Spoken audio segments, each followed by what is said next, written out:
Hi hello. ഇന്ന് നമ്മുടെ ചെറിയ പച്ചക്കറിത്തോട്ടത്തിലെ വിളവെടുപ്പാണ്. കുറച്ച് വെണ്ടയൊക്കെ നിൽപ്പുണ്ട്, അതെല്ലാം നമുക്കിന്ന് പറിച്ചെടുക്കണം. ഇന്നത്തെ വീഡിയോ അതിനെക്കുറിച്ചുള്ളതാണ്.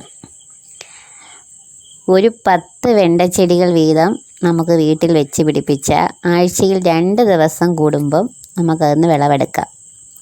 ജൈവവളം മാത്രമാണ് നമ്മളിതിന് ഉപയോഗിക്കുന്നത്. ഇത് നമ്മുടെ വെണ്ടച്ചെടിയുടെ 2ാമത്തെ വിളവെടുപ്പാണ്. എൻ്റെ വീഡിയോ കാണുന്ന എല്ലാവരും നിങ്ങളുടെ വീട്ടിൽ കുറച്ചെങ്കിലും പച്ചക്കറി നട്ട് വളർത്തണം. ഞാൻ എൻ്റെ വീട്ടിൽ പയർ, മുളക്, നിത്യവഴുതനി ഇതെല്ലാം കുറേശ്ശെ നട്ട് വളർത്തുന്നുണ്ട്. കുറച്ചെങ്കിലും വിഷമില്ലാത്ത പച്ചക്കറി നമുക്ക് കഴിക്കാമല്ലോ. ഇന്നത്തെ വിളവെടുപ്പിൽ നമുക്ക് കിട്ടിയ വെണ്ടയ്ക്കയാണ് ഇത്രയും. ഇതിന്ന് ഒരു ദിവസത്തെ ചോറിനുള്ള കറിയായി.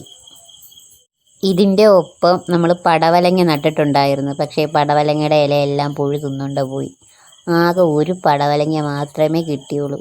ഇനി ഇതിൻ്റെ കൂടെ കുറച്ച് കാന്താരി മുളകുണ്ട്. ഇനി നമുക്കത് പിച്ചിയെടുക്കാം.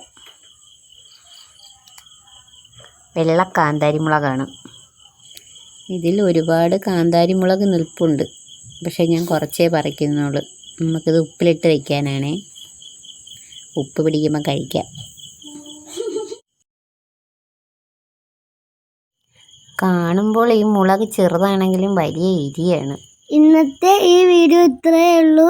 അടുത്ത വീഡിയോ ആയി വീണ്ടും. നമ്മുടെ ഈ വീഡിയോ ഇഷ്ടമായ ലൈക്ക് ചെയ്യണം, ഷെയർ ചെയ്യണം, കമൻറ്റ് ചെയ്യണം. Bye bye.